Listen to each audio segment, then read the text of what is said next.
நம்ம மாண்புமிகு முதலமைச்சர் திரு ஜோசப் விஜய் அவர்களின் அவரோட பிறந்த நாளை முன்னிட்டு ஒரு பெரிய அச்சீவ்மெண்ட்டா இங்க வந்து நம்ம ஒரு நிகழ்ச்சிக்காக வந்திருக்கோம். ஒரு 30-40 வருட காலங்கள் வந்து இங்க இருக்கக்கூடிய மக்களுக்கு வந்து தண்ணீர் பிரச்சனை, குடிநீர் பிரச்சனையா இருந்தது. அந்த குடிநீர் பிரச்சனை வந்து இவரோட பிறந்த நாள், நம்மளோட முதலமைச்சரோட பிறந்த நாளை முன்னிட்டு நாங்க அந்த இஷ்யூஸ் வந்து கிளியர் பண்ணி கொடுத்துருக்கோம்.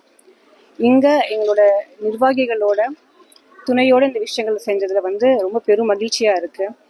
ஏன்னா வந்து நம்மளோட கவர்மெண்டோட விஷயங்களே பார்த்தீங்க அப்படின்னா, கவர்னன்ஸே மெயினாக வந்து பீப்புளுக்கான இஷ்யூஸை வந்து முதல் பேசிக் இஷ்யூஸை கிளியர் பண்ணணும் அப்படிங்கிற ஒரு நல்ல நோக்கத்தோடு தான் நம்ம வந்திருக்கோம். இந்த நம்மளோட அரசே அந்த மாதிரி தான். அப்படி பார்க்குறச்ச நம்ம வந்து இன்னைக்கு இந்த நிகழ்ச்சிகள் வந்து அவங்களோட அடிப்படை தேவைகளான இந்த குடிநீர் பிரச்சனை அப்படிங்கிறது வந்து நம்ம இன்னைக்கு இந்த சார்ட் அவுட் பண்ணியிருக்கோம் அப்படிங்கிறது வந்து ரொம்ப சந்தோஷமா இருக்கு.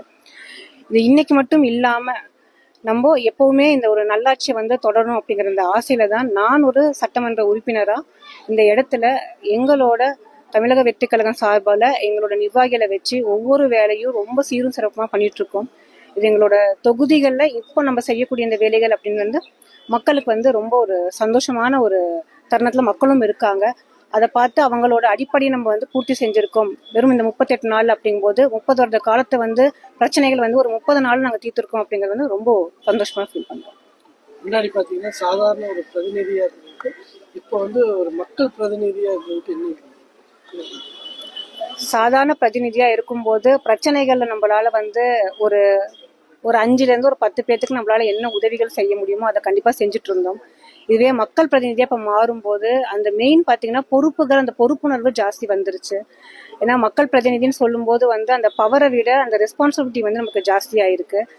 ஏன்னா வந்து ஒரு குடும்பம் இல்லாம கிட்டத்தட்ட வந்து ஒரு 4,60,000 குடும்பங்கள் என்னோட குடும்பங்களா நான் நினைச்சு ஒவ்வொரு குடும்பங்களுக்கும் அந்த அவங்களோட அங்க இருக்கக்கூடிய நம்மளோட குடும்ப சொந்தங்களுக்கு என்ன மாதிரியான பிரச்சனைகள் இருக்கு அப்படின்னு சொல்லிட்டு ஒருத்தர் பார்த்து அதுக்கான என்ன விஷயங்கள் நம்ம வந்து பண்ணி கொடுத்தா அவங்களுக்கு திருப்தி ஆகுமோ அந்த விஷயங்கள் நம்ம வந்து பண்ணி உப்பு தண்ணியா நல்ல தண்ணியா எதனால எத்தனை நாள் வந்து தடைபட்டு இருந்துச்சு, என்ன காரணம்? இது வந்து நல்ல தண்ணி தான் இப்போ நம்ம வந்து நம்மளோட இதுல வந்திருக்கு. ஏன்னா வந்து குடிநீர் அப்படிங்கும்போது நம்ம பெரும்பாலும் உப்பு தண்ணியை விட நல்ல தண்ணியை தான் நம்ம வந்து பேசணும். ஸோ அந்த நல்ல தண்ணிக்காக பாடுபட்டதுனால ஒரு 30 to 40 வருஷம் காலங்கள் வந்து நிறைய வந்து அரசுகள் கிட்ட போன அந்த ஆட்சி பண்ண அரசுகிட்ட நிறைய அரசுகள் கிட்ட அவங்களோட கோரிக்கையை அவங்க வச்சிருக்காங்க. அதை வந்து அவங்களால வந்து திருப்தியா செஞ்சு கொடுக்க முடியல. ஸோ நாங்க எங்களோட ஆட்சிங்க காலங்கள் வந்த உடனே பாத்தீங்கன்னா ஒரு 38 நாட்கள்ல வந்து உங்களுக்கு ஒரு குடிநீர் நம்ம வந்து பண்ணி கொடுத்துருக்கோம். அந்த இது அப்படிங்கும்போது ரொம்ப ஒரு சந்தோஷமா நினைக்கிறோம். வரவேற்பு எப்படி இருக்கு? போறீங்க 38 நாள் ஆச்சு, எப்படி இருக்கு இப்போ?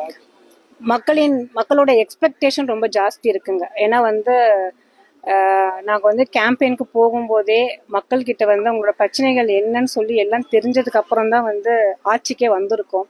அதனால எங்ககிட்ட வந்து தமிழக வெற்றி கழகத்துக்கிற ஆட்சியில வந்து அவங்க நிறைய பேருக்கு நிறைய மக்களுக்கான எக்ஸ்பெக்டேஷன் இருக்கு.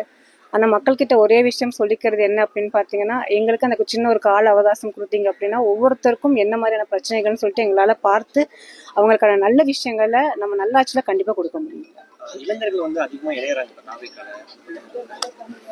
இளைஞர்கள் வந்து ஜென்ரலாகவே பார்த்தீங்கன்னா இந்த ரூல்ஸ் அண்ட் ரெஸ்பான்சிபிலிட்டியில் நாளைக்கு நம்மளோட மாண்புமிகு முதலமைச்சரோட பர்த்டேவை முன்னிட்டு எம்எல்ஏ ப்ரோக்ராம்ஸ் அப்படின்னு சொல்லிட்டு வந்துட்டு நாங்கள் இன்டர்ன்ஷிப் ப்ரோக்ராம் வந்து இளைஞர்களுக்கு வந்து கொண்டு வந்திருக்கோம். ஏன் அப்படின்னா ஒவ்வொரு இளைஞருக்கும் அவங்களோட சமூக தேவை, அவங்களோட ரெஸ்பான்சிபிலிட்டிஸ் என்ன, சோஷியல் ரெஸ்பான்சிபிலிட்டி என்ன வேணும் அப்படிங்கிறது கண்டிப்பாக ஒவ்வொருத்தருக்கும் தெரியணும். ஏன்னா இப்போ நிறைய பேர் பார்த்தீங்க அப்படின்னா சின்ன குழந்தைகள் முதல் பெரிய இளைஞர்களே வந்து பாலிடிக்ஸ்னா என்ன அப்படிங்கிறது பார்க்குறாங்க. ஜென்ரலாக என்னோட ஏஜில் நான் ஒரு 2 டிகேட்ஸ் நம்ம போய் பார்த்தோம்னீங்களே, ஒரு 20 வருஷ காலத்துக்கு முன்னாடி வந்து தூர்தர்ஷன் சொல்லிட்டு ஒரு இது இருக்கும் இல்லைங்களா, அதில் மேக்ஸிமம் பார்த்தீங்கன்னா இந்த சட்டப்பேரவை இருந்துச்சு, ஆன் அண்ட் ஆஃப்ல எப்பயாவது ஒரு நாள் வந்து பார்ப்பாங்க. அதை போடும்போதே எங்களுக்கு நாங்கள் வந்து அதை போர்டாக ஃபீல் பண்ணுவோம், என்னடா இது நியூஸ் ஓடிட்டு இருக்கு அப்படின்னு சொல்லிட்டு. ஆனால் இப்போ பார்த்தீங்க அப்படின்னா நம்ம பசங்க, என்னோட குழந்தைங்களாகட்டும், இந்த எந்த டைம்ல வந்து இது லைவ் போகுது, இந்த மாதிரி பேசியிருக்கிறாரு, அது வந்து முழுக்க முழுக்க வந்து தளபதி கொடுத்த அந்த ஒரு ஹைப்பு தான். எங்க முதலமைச்சர் வந்து அந்த மாதிரி ஒரு பெரிய ஒரு டியூனப் பண்ணி விட்டுட்டாரு. இது வந்து ஒரு பிளஸ்ஸா நம்ம எடுத்துக்கிட்டு இளைஞர்கள் வந்து பாத்தீங்கன்னா அவங்களுக்கு நம்ம ஒரு வாய்ப்புகளை வந்து இப்ப ஏற்படுத்தி கொடுத்து எல்லாருமே லேர்ன் பண்ணணும். ஒரு சட்டமன்ற உறுப்பினர்களுக்கு என்ன மாதிரியான பவர்ஸ் இருக்கு, என்ன மாதிரியான ரெஸ்பான்சிபிலிட்டிஸ் இருக்கு, கடமைகள் இருக்குன்னு சொல்லிட்டு ஒரு சிட்டிசனா அவங்க நினைச்சு அவங்க இந்த சமூக சேவைகள் நம்ம சோஷியல் விஷயங்கள் பண்ணும்போது பாத்தீங்கன்னா நம்ம இப்ப இருக்கக்கூடிய விஷயத்தை விட நம்ம ஐ மீன் நம்ம டெவலப் ஆகி நெக்ஸ்ட் இதுக்கு வந்து போறதுக்கு ரொம்ப நமக்கு சௌகரியமா இந்த இருக்கு. இந்த மருத்துவமனை அடிவார பகுதியில் குப்பை அதே போல வந்து பார்த்தீங்கன்னா மின்சார வசதி வந்து கம்மியாக இருக்குன்னு சொல்லிட்டு பொதுமக்கள் வந்து புகார் தெரிவிச்சுட்டு இருக்காங்க. இது நீங்க நடவடிக்கை எடுப்பீங்களா? கண்டிப்பாங்க, வேஸ்ட் மேனேஜ்மெண்ட் பார்த்துட்டு இருக்கோங்க. கொஞ்சம் ஹைப்பர் சைடுமே பார்க்குறோம். அதாவது என்னன்னா லைக் ஹைபிரிட் வசதிகள் நம்ம சொல்லுவாங்க. நம்மளோட தொகுதியில் அதை தான் நான் முன்னாடி பேசும்போது கூட சொல்லியிருந்தேன். சில விஷயங்கள் வந்துட்டு ஆட்டோமேஷன் பண்ணுறதுக்கான ஐடியாஸ் வச்சுருக்கோம். நம்மளோட கவுனம்பாளையம் தொகுதிக்குள்ளார நிறைய வந்து ப்ராஜெக்ட்ஸை வந்து இன்க்ளூட் பண்ணுறதுக்கான ஐடியாஸ் வச்சுருக்கோங்க. அதில் வேஸ்ட் மேனேஜ்மெண்ட், ஏன்னா வந்து கண்டிப்பாக கிளென்லினஸ் அப்படிங்கிறது ஈக்குவல் டு காட்லினஸ்ன்னு சொல்லுவோம். நம்ம வந்து சுத்தம் சுகாதாரம் வந்து ஹெல்த்துக்கு வந்து மெயினாக, ஏன்னா சுவர் இருந்தால் தான் சித்திரம் வரைய முடியும் இல்லைங்களா? அந்த மாதிரி நம்மளோட ஹெல்த் இருந்தால் தான் அடுத்து நம்ம யோசிக்க முடியும். கண்டிப்பாக அதுக்கான ஃபோக்கஸ் கொடுத்துட்ருக்குறோம். சொன்ன மாதிரி இந்த நாட்கள் ஆக ஆக அந்த விஷயங்களை நம்ம ஒவ்வொன்றா ஒன் பை ஒன்றா பண்ணிட்டு இருக்கோம். நாளைக்கு தளபதி பிறந்தநாள், அது சம்மந்தமாக நீங்கள் என்னென்ன பிளான் வச்சுருக்கீங்க? நலத்திட்ட உதவிகள் வந்து என்ன சொல்றதுன்னா வந்து வலது கைக்கு செய்யறது இடது கைக்கு தெரியக்கூடாதுன்னு சொல்லுவாங்க. ஆனா இப்ப வந்து அந்த ஹோப்பே கிடையாது. ஏன்னா சோசியல் மீடியா வந்து பயங்கர எக்ஸ்ட்ரீமிக்ல போயிட்டு இருக்கு. மீடியா அண்ட் சோசியல் மீடியா எது செஞ்சாலும் அது இமீடியட்டா அடுத்த நாளைக்கு வந்து நியூஸ்லயும் வந்துடுதுங்க, சேனல்ஸ்லயும் வந்துடுது இல்லைங்களா?